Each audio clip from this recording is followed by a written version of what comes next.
Or you tell me.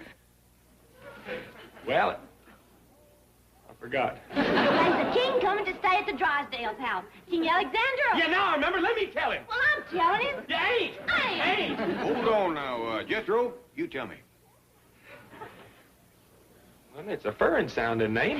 King Alexander of Sylvania. Real live king, huh? No wonder they had so many folks over there fixing and cleaning. Yeah, Miss Drysdale even hired us. To do what? Stay away. Take that back to her and... Hey, no, wait a minute, Uncle Jed. We can make a lot of money if you'll just play along. What you mean? Well, she said she'd double this if we could keep you and Granny out of sight, too. Good morning, Chief. Good morning. Get someone to sit in for you. I want you to drive me to the yacht harbor. I'm meeting Margaret down there to pick up King Alexander. How exciting! And you look so handsome. What is that medallion you're wearing? Oh, that's Margaret's idea. She thought when I met the king I should be wearing a decoration. It's very impressive. Where did she get it? From my den. It's an ashtray. Watch it, Miss Hathaway. I'm up to here with this nobility business, and I haven't even met the royal jerk yet. Chief, what about Ellie Mae? Your wife says King Alexander is one of the world's most eligible bachelors. Worldly, handsome, witty, charming.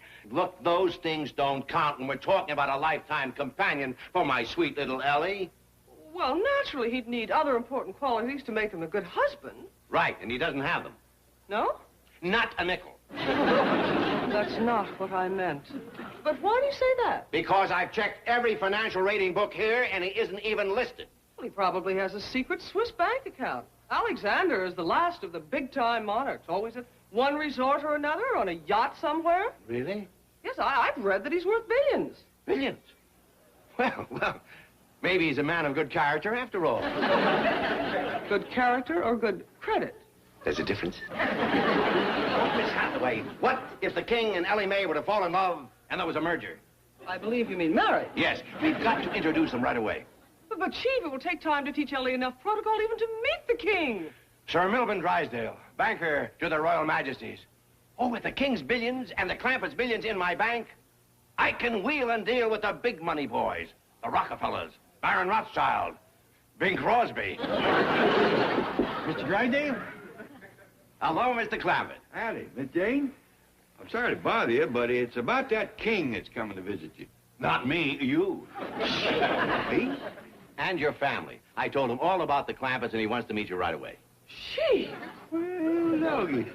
Think of that. Bunch of old sorghum lappers like us rubbing elbows with a real live king. Oh, Chief! Something wrong, Miss Jane? Oh, she's just a little upset because we had planned to surprise you with him. Oh, well, I reckon that explains the money. Money? Yeah, your missus wanted to pay the young'uns to stay away from your house whilst the king was there. I reckon she didn't want them to find out about the surprise. Of course. And Big Mouth Milburn put his foot in it.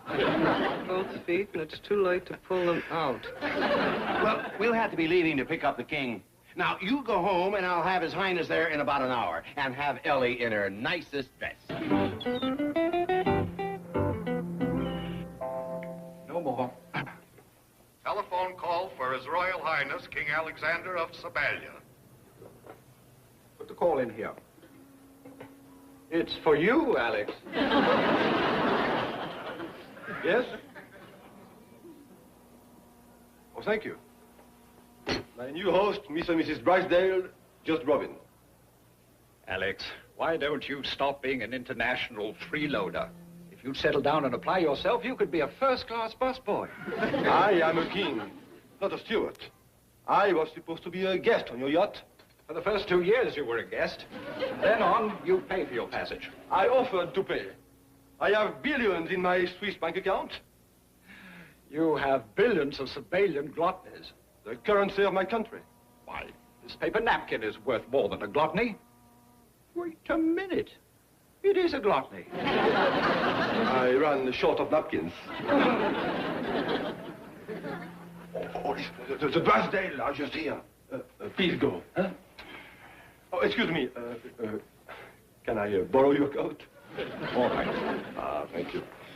I shall remember your kindness when my people return me to the throne of Sabalia. Oh, stop dreaming, Alex. You're down to sponging off bourgeois Beverly Hills bankers. Yes, but they will know bourgeois Beverly Hills heiresses. I will marry one, and then, presto, the gluttony will again be worth something. Well, they're worth something already. They make fabulous napkins.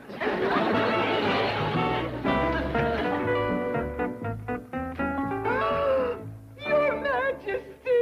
Mr. and Mrs. Drysdale, you may rise. Help me. We are very honored to have you stay with us at our home, Your Money. Your Majesty. Yes, Your Grace. We feel a great kinship to the aristocracy. I have very pure bloodlines, and of course Milburn is no stranger to nobility. Oh, thank you. That's very thoughtful. With your permission, we will proceed home now, Your Highness. Now, friend, help me. What a scene. Miss Hathaway will have to drive me home. You bring His Highness in the limousine. Of course, my dear. Excuse me, Your Highness.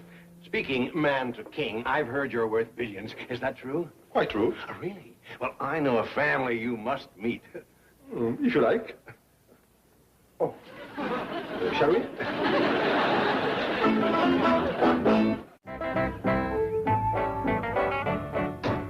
I'll take you to my home in a moment, Your Majesty, but first you must meet the Clampets. It's a nice little place. Is there a Miss Clampett? Yes, and I think you'll find her most unique. Not what you'd expect from the daughter of a multimillionaire. Multi? Is that in dollars, drachmas, rubies, what? Dollars. No, they're just one of my smaller accounts at the bank, 70 million or so. 70 million? Of course, that's nothing compared to your assets. Fortunately. I beg pardon? Fortunately, I have learned the common touch. I am looking forward to meeting Miss Clampett. Oh, her name is Ellie.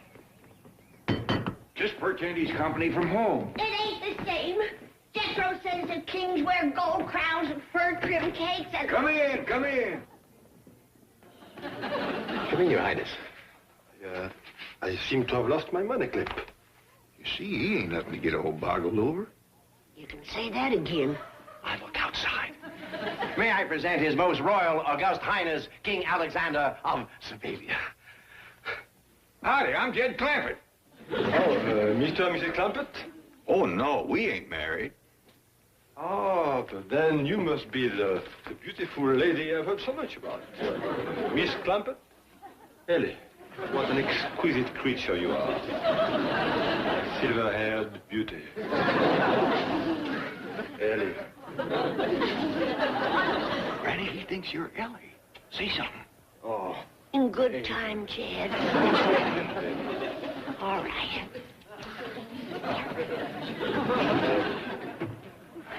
I ain't Ellie. This here's Granny. Yonder's Ellie Mae. Beauty begets beauty. The sun has given her light to the moon. This here is the King of Sabavia, Ellie. Well, howdy, King. Excuse me. Call me Bobo, all my friends do. Okay, King Bobo. Hey, where is he? Where's the king? Where is His Highness? What'd you do with him? That's my nephew, Jethro. He got that outfit from a movie studio, special for you. He looks positively ludicrous. Well, thank you. He'll be pleased. I couldn't find your money clip. But he did. I missed him. He's gone, and all that's left is his royal napkin holder. You big dope, this here is His Highness. Him? Gee, you sure don't look like the king in my big blue book of fairy tales. Anyway, my liege. Let's all go in the parlor and get acquainted.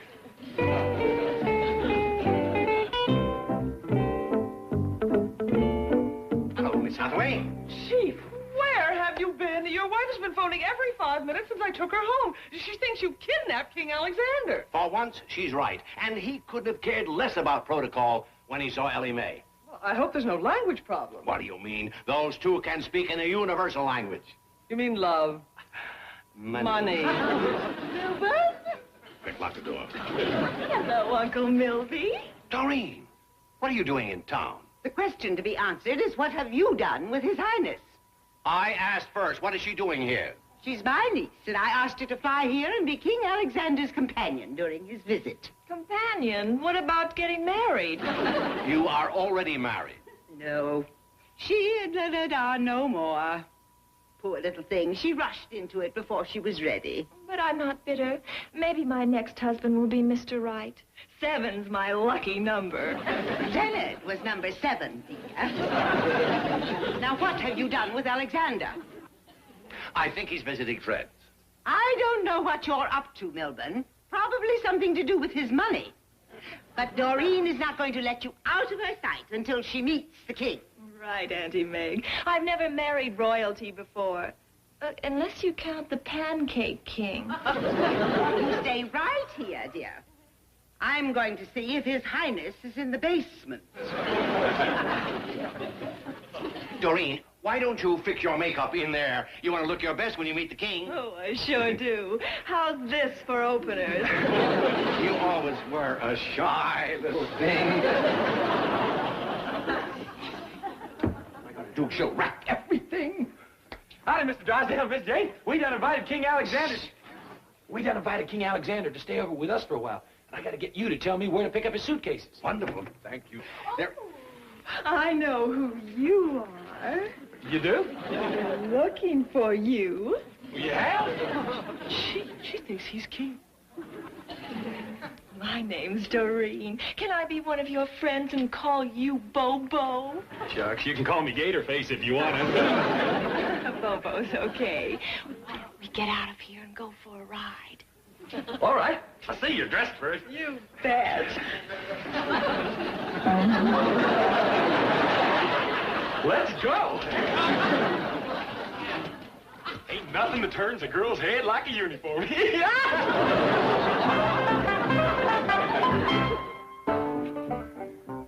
Oh, Ellie Mae. Look at these hands. These little hands. They is kind of small for a man. You are driving me mad. I am? Believe me, you are. My sweet. My angel. Ah, Ellie Mae. Hey, why you always kissing hands? Ain't you never heard of kissing on the lips? Ellie. Sorry, I hope I didn't hurt you. Why did you do that? Well, 'cause Granny said to when it's the first date, and it ain't a good night kiss. Then it was not your idea. Heck no, I like kissing. Mustn't disobey Granny. Then your hand will do nicely. Would you mind switching? This one's getting awfully chapped.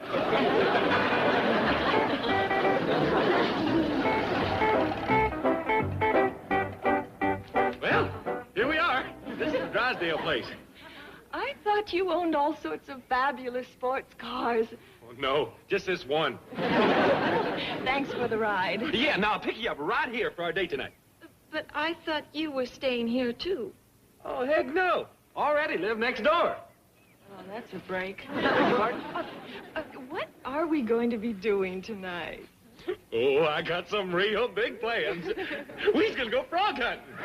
Frog hunting? But you're the king. Yeah, I am pretty good at it. Sure aren't what I expected.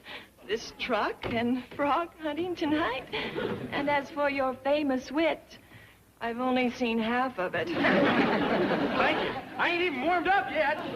Well, till tonight. Yeah, and where's some old shoes? Thank you.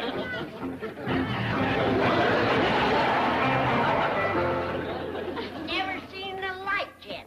Best courting dinner I ever served up. And that king never touched a bite. How can any man pass up groundhog goulash, baked buzzard eggs, and minced crawdads? Well, maybe he just don't like rich food. Beginning to wonder about him. How can you trust a fella that don't like fricassee of barn owl? I wouldn't fault the king, Granny. The way he tells it, all civilians has tetchy stomachs. What you mean? Well, he says nobody in his country eats very good. Is all suffering from something called, inflated gluttony?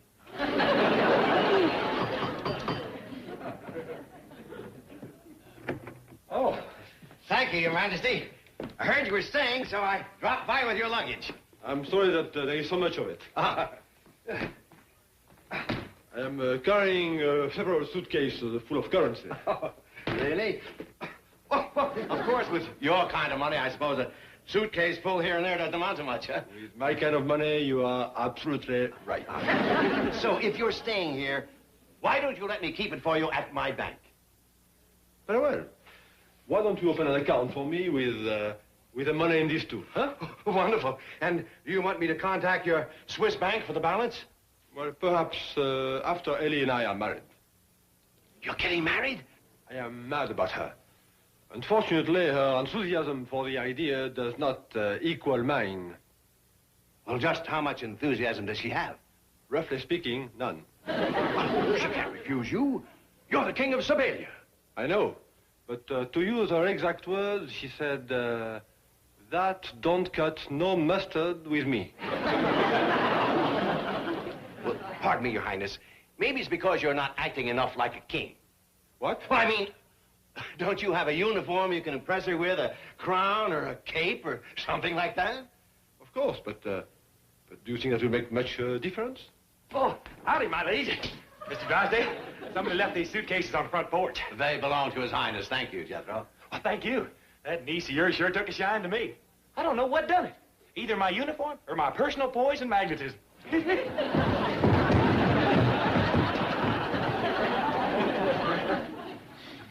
Maybe it would help to wear my cape and crown. Here we are, Miss Hathaway. King Alexander's first deposit. In cash? There must be $100,000 in each of these. He's got $3 billion more. Wait a minute. What's this stuff? It's Siberian currency. King Alexander's a billionaire, all right, in gluttony. Well, it must be convertible to dollars. Look it up in the exchange rate. I am. Let's see. Francs, guilders, gluttonies. Yes, they're worth 4 to the dollar. Well, that's still almost $1 billion. No, Chief, the rate is 4 tons of gluttonies to the dollar. Wait, there's a footnote. This rate is good only during world paper shortages. The rest of the time, they're absolutely worthless. Chief! Oh, don't take it so hard. You're not out anything. I may be out the Clampets. That royal thief is up there right now sweeping Ellie off her feet, and I told him how. That's the gluttony. Maybe we're not too late. Ellie May, I am a king. I offer you a life of complete luxury. Never again will you wear blue jeans. You will always be at the height of fashion. Only the nobility will speak to you. They will call you Your Majesty. Silence. Servants will wait on you hand and foot. You will drink vintage wine and eat gourmet food. You will do no work. You will sleep till noon every day. You will lack for nothing. Now say you accept. Sorry, King, but it sounds just awful. You are refusing me? Yes, Your Majesty. But I ain't. What? I was listening to the whole thing, and boy, that's a lot for me.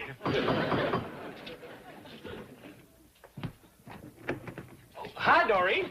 There's the king. He's the one that took me for the ride. He took you for a ride, all right. That's Jethro.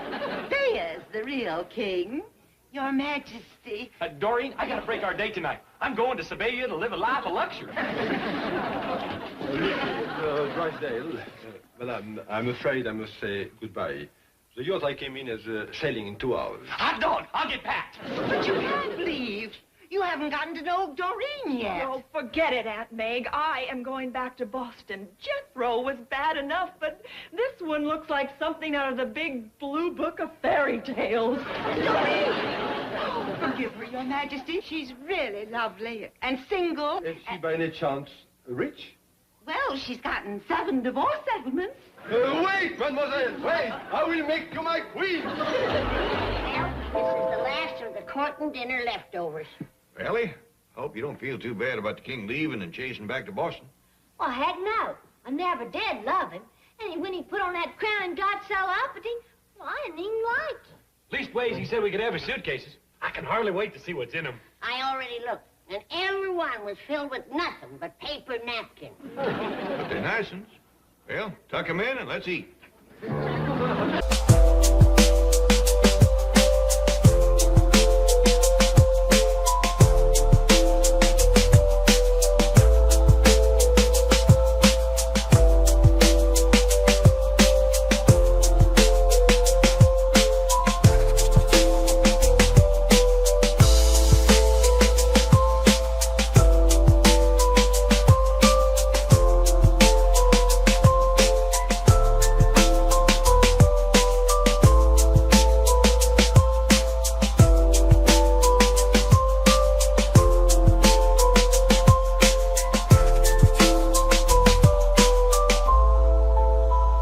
A baby hippopotamus worth thousands of dollars, and they sent it back. Well, I don't understand. Neither do I. You try to do something nice for the kids, give them some pleasure, a little advice. Advice? Well, I didn't give them just a plain hippo. I gave them a hippo with a message.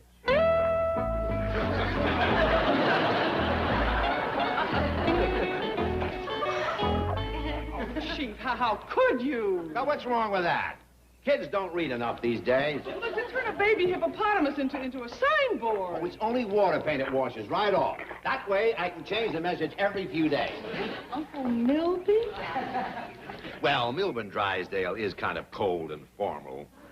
Uncle Milby's more the real me. Warm, generous, fun-loving. Save your pennies in a pig or save them in a cup, but bring them to the Commerce Bank or I will eat you up. Kids love rhyme. Oh, but Chief, that's terrible. Well, maybe I can think of something better. No, I mean, the whole idea is thoroughly reprehensible. What are you talking about? I'm entitled to get something for my money. What money? You got this animal by foreclosing on a stranded circus. Well, what's the difference? A kid would have loved him. 1 week, we could have painted nursery rhymes on him, like, Pussycat, pussycat, where have you went? To the Commerce Bank for 5%.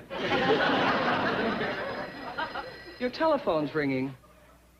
Oh, keep thinking of some others. Maybe the zoo director will change his mind. Don't you worry, little hippo. I'll wash this right off.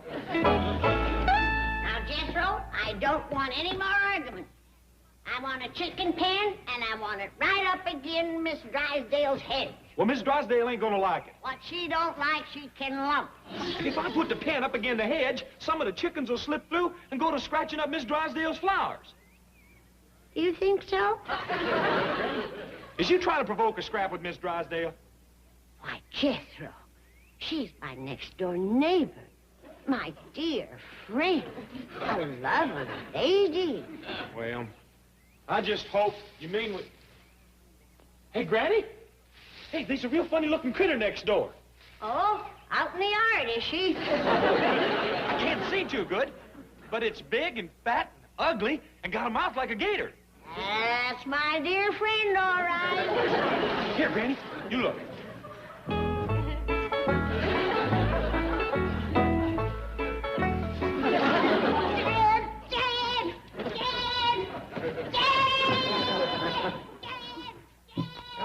Was that your granny yelping or one of your critters? Well, sound like Grin.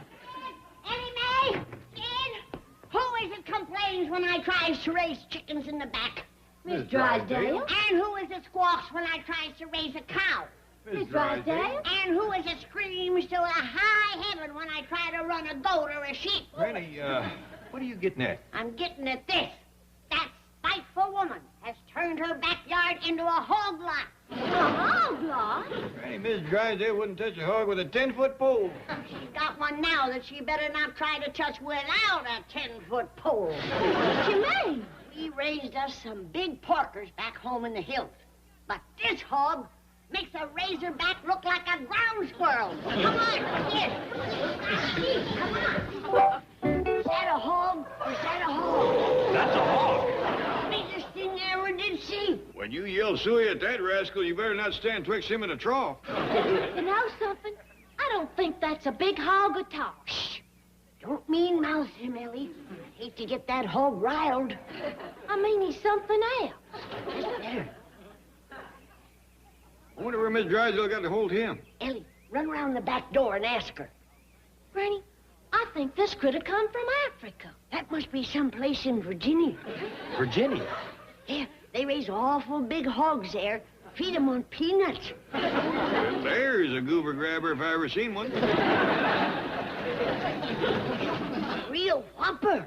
Well, I still say this ain't no big hog. What are you talking about, child? Why, that rascal is good for 300 yards of chitlins alone. And would you look at them jowls? Take a tub of turnip greens just to season them. We gonna butcher him, Uncle Jed? Well, he ain't ours to butcher, Jethro. Oh, how I wish he was.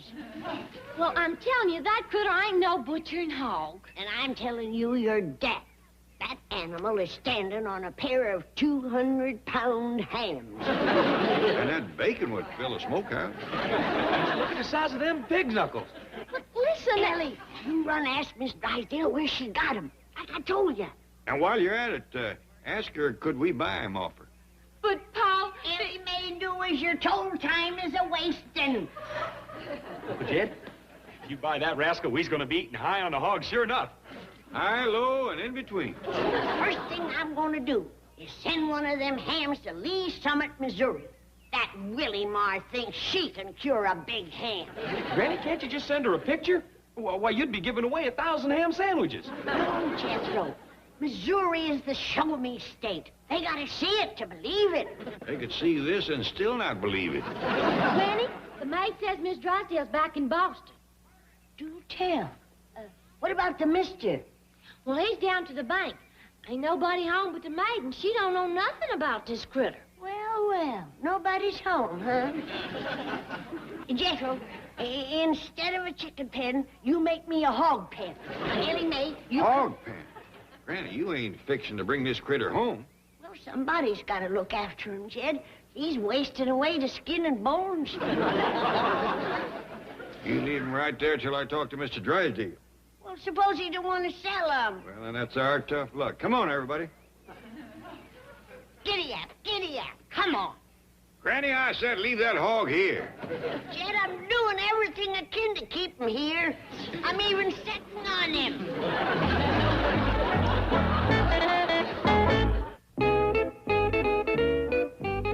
Chief, I just spoke with the director of the Children's Zoo. He absolutely will not permit bank commercials on his animals. Then I say no more zoo commercials on our money. Zoo commercials? Yes, did you ever hear of the buffalo nickel? What about the eagle on the quarter? Chief, you are sick. You bet I am. Here's a great chance to educate our little tots. Will you tell them my nursery rhyme, my dear? Yes, and he doesn't consider a pussycat, pussycat, where have you went as educational. But what about the second line? To the Commerce Bank for 5%. That's the educational part. Give up. I will not. I've got some brilliant stuff here. Listen to this. Peter, pumpkin eater, had a wife and couldn't keep her. Got along from Uncle Milby, now they always happy will be.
I can understand you wanting this hog, but buy him off Mr. Drysdale fair and square. All right, Jed, I will. After all, it's only money. You can't take it with you. That's the spirit. Now, what do you figure is a fair offer? Well, he's our next-door neighbor and our very dear friend. How about $1.25? All right, kid. I'll go $1.30. But for that price, he's got to pull it through the hedge for me. $1.30? Granny, that hog will weigh out at close to 1,000 pounds. That's all hoof and hide. Why, dressed, I bet you he wouldn't go 20 pounds. I'll be lucky to break even. Hey, Granny, give me my commission. I went around the neighborhood like you told me to and took orders on $200 worth of hog meat. Hush. Folks is on the phone. Pretty good price for 20 pounds, isn't it? Well, you wouldn't begrudge a poor old widow a little profit, would you? Mr. Drysdale, this here is Judge Clampett. Say, would you consider $200 for that hog? $200! That's a deal, then. Chief, winner rabbit! Thank you, Mr. Drysdale. Bye. Granny, you can't take it with you. Who's going anywhere? I'll have to put a lot of sawdust in my sausage to come out on that deal. Granny, I told everybody... You shut your big $200 mouth. But, Granny, I told everybody you were going to come up with top-grade hickory smoked meat. And you're right. I'm gonna cut me a piece of hickory and I'm gonna smoke your meat. Come on, Harold. Wait's getting you away from here. Let's go. Hey, Ellie, where you going with Granny's hog? I'm taking him to the zoo because he ain't no hog. Well, he better be a hog. I done sold $200 worth of that rascal, and I ain't even up to his spare ribs. Well, this critter's what you call a hippopotamus. Can you get $200 worth of bacon, pork chops, or country sausage from a hippopotamus? No. Then this is a hog. No, it ain't. It's a hippopotamus. Don't say that, Ellie. You're going to cost me a fortune. Look, I'll show you what my commission comes to on what I've sold up till now. Look at here. $200 worth of orders. Now, that's 2 naught naught dot naught naught. Now, I get 5%. That's .05, and I put that under the naught naught and times it. Let's see, 5 noughts is naught, 5 noughts is naught, 5 noughts is naught, 5 noughts is naught, 5 noughts is naught, 5 twos is 1, and a naught. Now I just add that all up, and put down the naught. Hey, I made me $1,000 commission. Oh, $200 worth of orders? It looks like in the meat business, the money's in the selling. Hog, I'm gonna get rich just selling your sausage. There ain't gonna be no sausages because this here's a hippopotamus. It might be a hippopotamus now, but it's coming out of that sausage grinder a hog. No, it ain't. Yes, it is. Ain't. Don't tie me down to... Ellie Mae, that hog ain't to be played with. Now, you take him around back to the trough. But, Granny, this here's what you call a hippopotamus. That's a river horse. He ain't no horse. Now, do as I told you. I mean, he likes water. Good. Give him all he wants and a lot of dry corn. We'll fatten that rascal up to where he can't move. Come on, Jethro, drive me down to Mr. Drysdale's bank. I got to bargain him out of that $200 price. But Uncle Jed said it was a deal. I say it ain't. That city banker and me is going to do some hog haggling. Now, get in. Hey, Granny, Ellie will take our hog to the zoo. Ellie's going to take him back to the trough like I told her. But, Granny, listen. Now, you listen, child. That hog's hind leg is going to send me to my grave a famous woman. For years, they'll be talking about the Daisy Moses Memorial Ham. Right on, Jethro?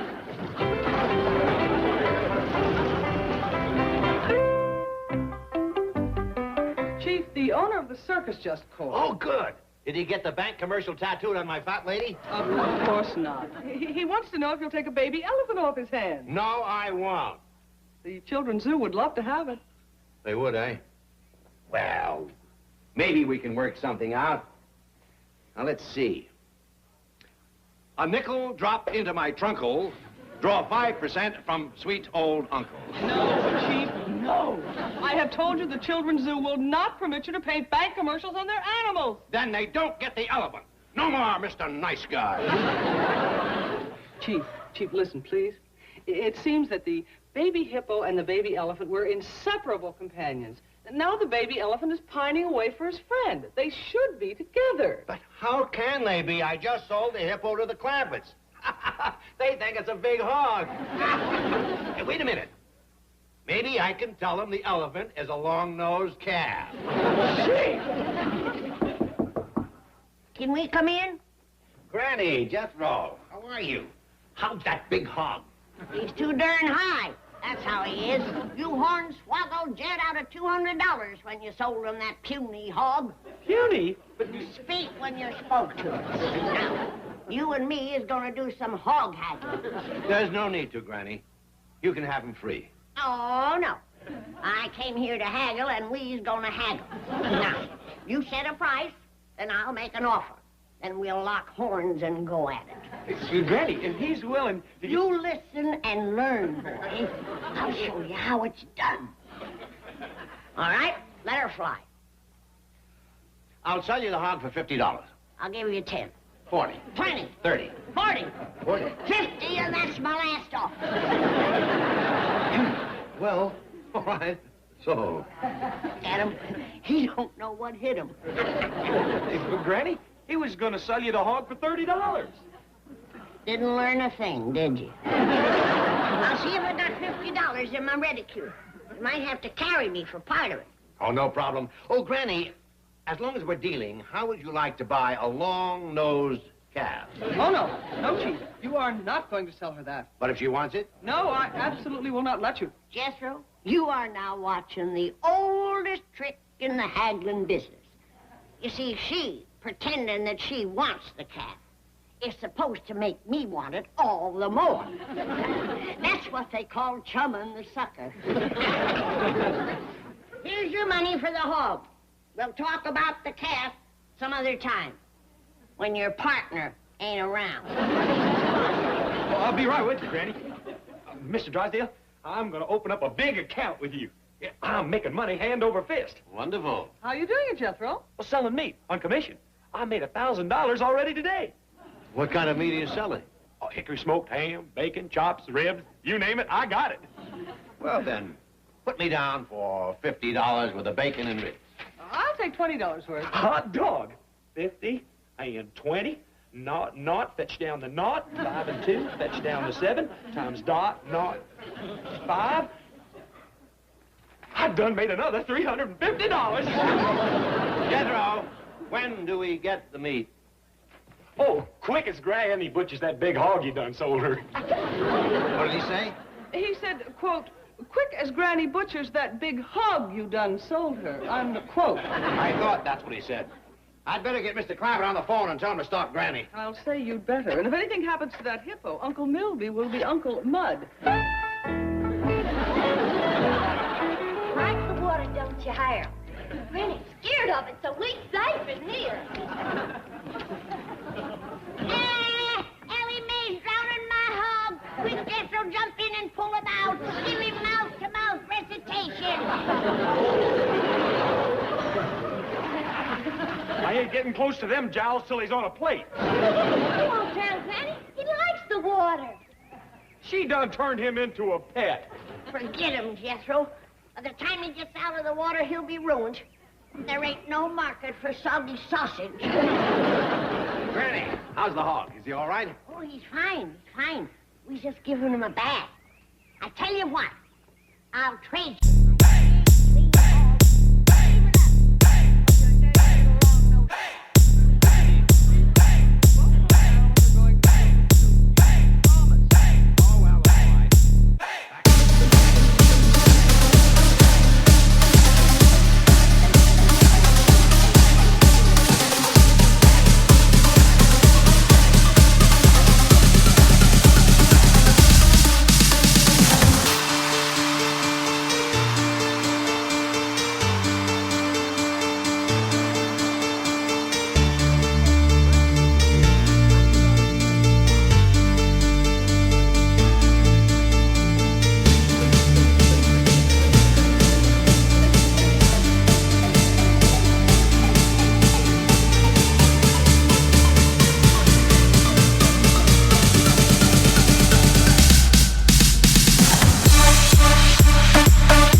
pass it out here at the bank.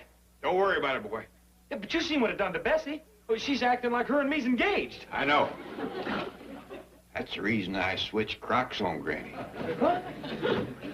Well, this looks just like spring tonic. That ain't nothing but Granny's homemade root beer. Hey, good thinking. And I'm dry as a biscuit. Jethro! Quiet, girls, quiet now. Here's the first one, and there's more on the way. Now, you wait here whilst we go tell Mr. Drysdale. Come on, Jed, you bring the tonic. Jethro, I was hoping we could try some tonic together, but Granny says that there's a Bessie in your life who won't let you go for a minute. Bessie? What the heck's Bob? Bessie's just a doggone Granny was right. As far as Bessie's concerned, we's engaged. Now, Mr. Clampett, Granny, what can we do for you? Well, Say, that looks a little heavy. Let Miss Hathaway carry it. Set it right here, Jed. You and your workers are in for a real treat, Mr. Drysdale. Wonderful. You've been cooking again, Granny? Oh, better than that, making medicine. This here is my spring tonic. Oh, no, Granny, you shouldn't Now, have... you don't have to thank me. You folks here at the bank are our best friends in this here town. All right, Jethro, run 'em in. Mr. Clampett, you've got to stop Granny. The last time I took that stuff, I ended up in the hospital. Yeah, I remember. You strained your back trying to lug your wife across the threshold. There's nothing to trouble with, Mr. Clampett. I shall never forget the effect it had on me last spring. One at a time. The rest of you wait outside. Well, I want to be...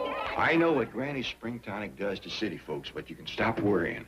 All she's handing out there is root beer. Well, that won't fool anyone. It might. You see, I'm counting on a little wishful thinking from the girls and a whole lot of pride from Granny. So, you want to be first, eh, honey? Well, I heard what happened to Miss Hathaway last spring, so go, go, go.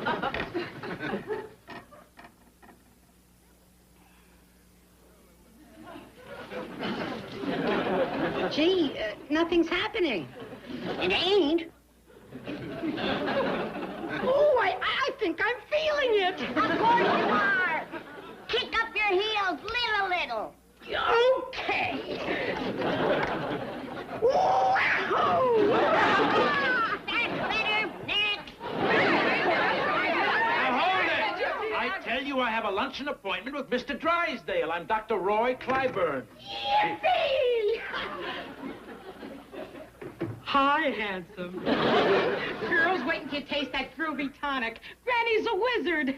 Granny, that little hillbilly is making medicine again? Is she ever? It's got the kick of a zombie. Funny thing, though. It tastes just like root beer. Well,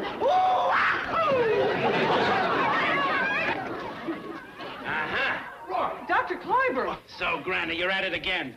You ought to wait your turn, Roy. But seeing that you're a doctor, I'll give you professional courtesy. I've just been waiting for a chance to catch you passing out that tonic. Then you're in luck. Open wide. What? That's all I need. Roy, let me explain. Let me explain. I have been trying to stop that little witch doctor's illegal practice of medicine ever since she came here, and I finally got a witness that can do it. Me. But, Roy, please. And let me tell you another reason I'm so happy this happened. Because at lunch today, when you forget your wallet, I won't be there to pay the check. Hi,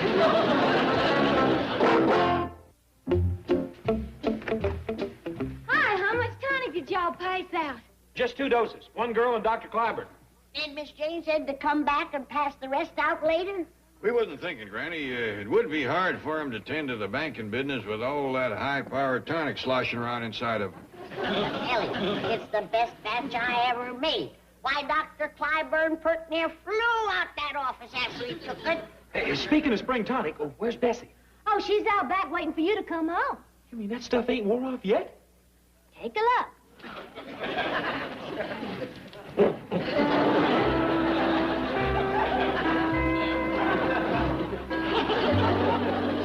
Ellie Mae, tell her I ain't interested.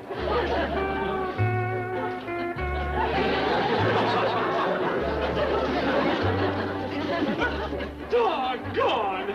Don't worry, Jethro. She'll get over it. But that'll take hours. Them's my bananas.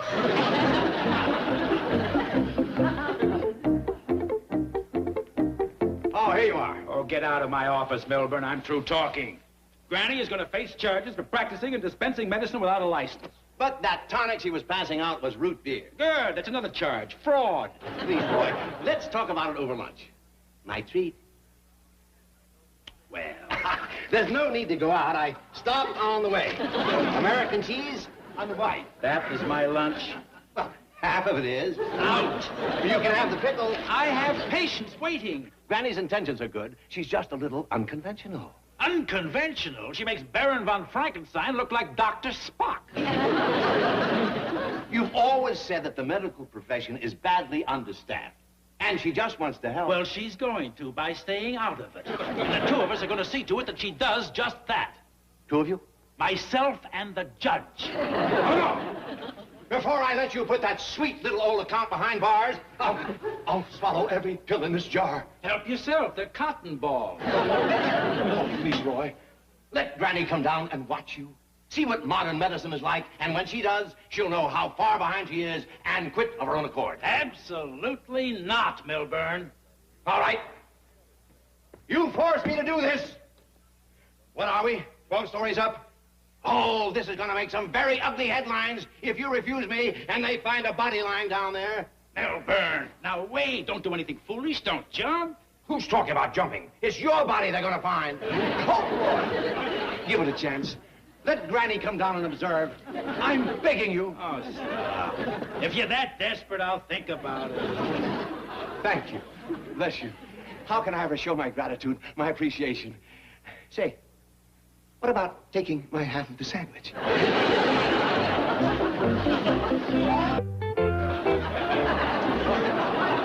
Granny, what y'all got up for? Dr. Clyburn called. Wants me to come down to his office to talk medicine with him. Yeah, Ellie told us, but how come the flowers and ribbons? Jeff, just because I'm a physician don't mean I can forget I am a woman. Well, which one you trying to be now? Hasha! Granny, here's your doctrine bag. Put in the vanilla extract like you said. Perfume, too. It ain't perfume. It's for making remedies to show Dr. Clyburn.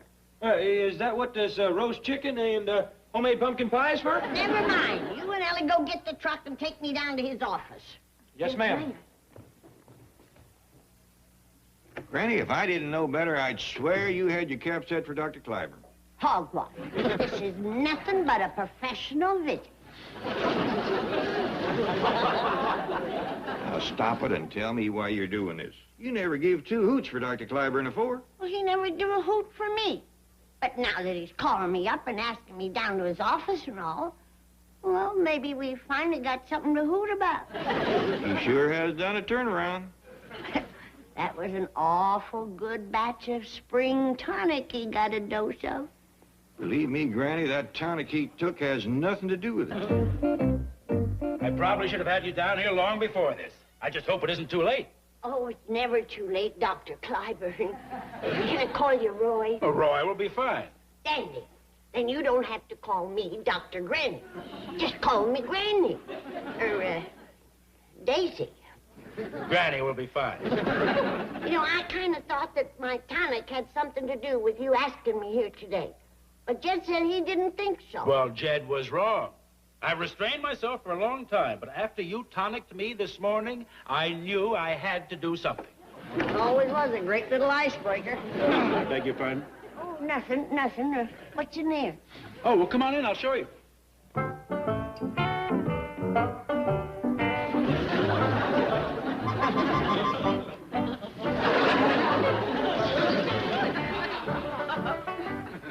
This is where I see most of my patients. Uh-huh. What's that music? Oh, it's background for relaxing. Well, first let's get to know one another better, and then we can dance. What's that smell? It's like vanilla. It's vanilla extract. I even got it behind my ears. Oh? Well, would you like to wash up? Ain't you the kidder? Well, I'm glad to see you ain't again taking a little nip now and then, Roy. Well, I wouldn't drink that stuff. Why, that'll make you blind. Well, I grant you gotta know when you've had enough. Let's get down to business. All right. With the equipment and instruments I keep in this office, I can perform many types of minor operations.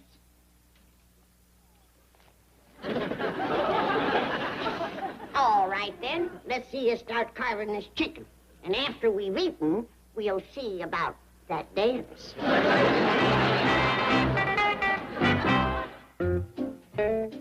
Come on and drink some more catnip tea now. It'll work again the tonic. You heard from Granny? Well, no, sir, Paul. I've been keeping Bessie company. She's still pining for Jethro. Well, that's too bad. Yeah, and the worst part is, well, he's been treating her just like an animal. Yeah, well, Ellie, Bessie is an animal, and she better start forgetting about Jethro. I'm sorry, Bessie. Oh, hello? Well, Granny, how you doing down there? You gotta pick me up here at Dr. Clyburn's office right away. He ain't made no improper advances to you, has he? He ain't even made a proper one. I thought at first my tonic wasn't working. But the trouble is, he's too worried to think of romance. Worried about what? He's failing in his profession. In the 2 hours I've been here, he ain't had one patient. No. And all that time, he's been trying his heart out to convince me he's a good doctor. How? Well, telling me how good trained he is and how modern doctors need all this fancy equipment like he's got. And he's coming now. I gotta hang up now. Here we are, Granny. Won't you even have a little piece of pie, Roy? No, Granny. Now, this is an electrocardiograph. Can't do a really complete physical examination without one. Oh, that's nice, Roy. I'll bet you could give a dandy examination with that. You ever had a patient? This costs $1,300, and what you've seen is only a sample of the modern equipment that I have here. I ain't never seen so much stuff. Too bad there ain't nobody around to try it out on.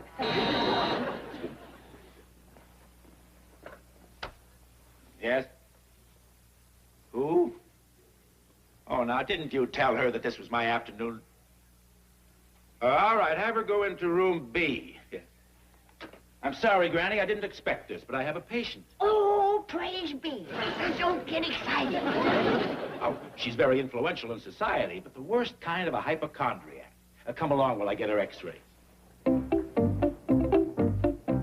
Doctor? Go right in, Mr. Longpray.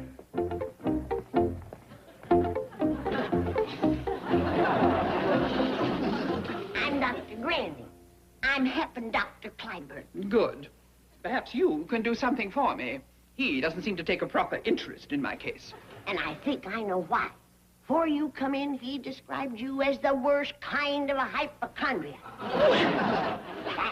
I'm going to help you. In my practice of medicine, it don't matter what religion you are. I beg your pardon.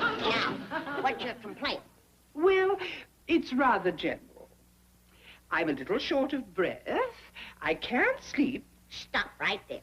I can tell the rest by looking at you. First off, that corset's too tight. Get rid of it. Let the blood percolate. And them shoes are too small. Try some practical ones. And them hands. How long has it been since them hands done any work around the house? I have 8 servants. I don't need to work. Yes, you do. And the sooner, the better. Now, you go on. Try scrubbing the floor, washing the walls, and you'll sleep, believe me. Now, walk. And don't ride. Take them shoes off and walk home. Go on. And cut the stays in that corset.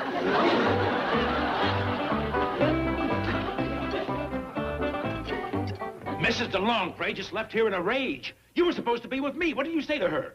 Nothing. Just that her corset and her shoes were a little too snug. She was mad. Mad? She said she'd personally see that I lost every patient I had. Well, look on the bright side, Roy. You ain't got too many to lose. Granny, you'd better leave. I think I'm getting a little faint. You must be hungry. Have some chicken. And maybe you better have a piece of pie, too. And then he sort of let out a yell and smashed my pie.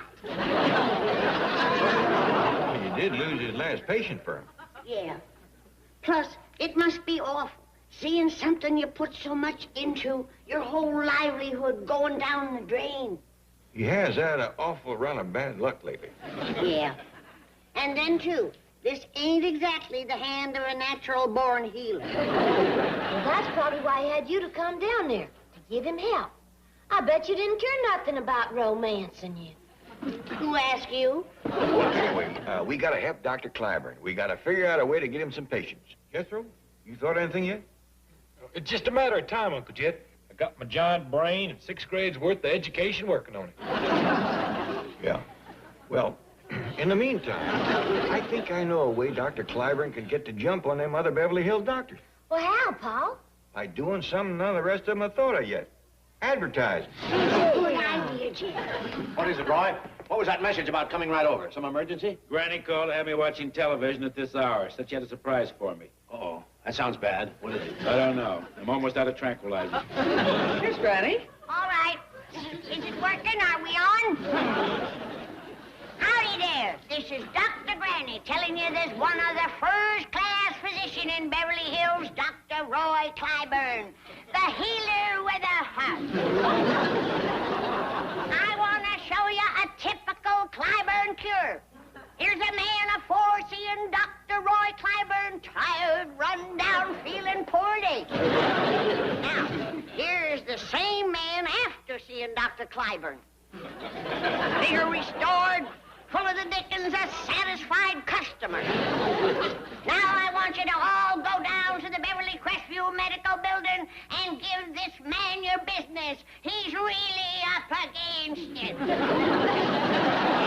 And here's a special offer. To the first 50 folks, a dose of my own spring tonic. All right, turn it off. How's that, Sid? Great, Granny. If that don't get your poor old Roy some patience, nothing will. I said turn it off. It ain't, huh?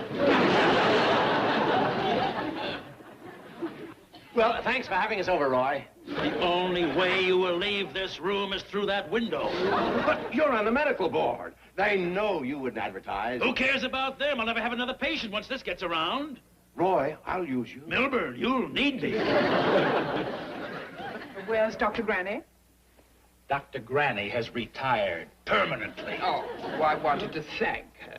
I decided to take her orders, and after I'd walked home and scrubbed some floors, I took a nap and slept like a baby. I liberated myself from top to bottom. No more girdle. And look at my new shoes. I must be getting back to the charity bazaar. Everybody in Beverly Hills is there. Everybody? Then they didn't see the commercial. I'm telling them all about Granny's firm approach to medicine. I hope you are going to keep up her fine work. You bet I am. And the next time you come here, I want to see 5 pounds off those hips. Oh, thank you, Doctor. It's a nice feeling to help somebody out, ain't it, family? It is. Yeah. I feel so good, I'm going to up and take Bessie for a ride. Well, she may not want to go, Jethro. She's over that spring tonic. Tonic or no, I ain't going to be turned down by no ape. Come on, Bessie, I'll take you for a ride.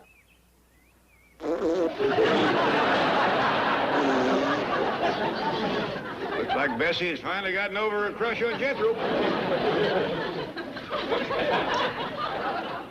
Yeah, but now what are you going to do about him?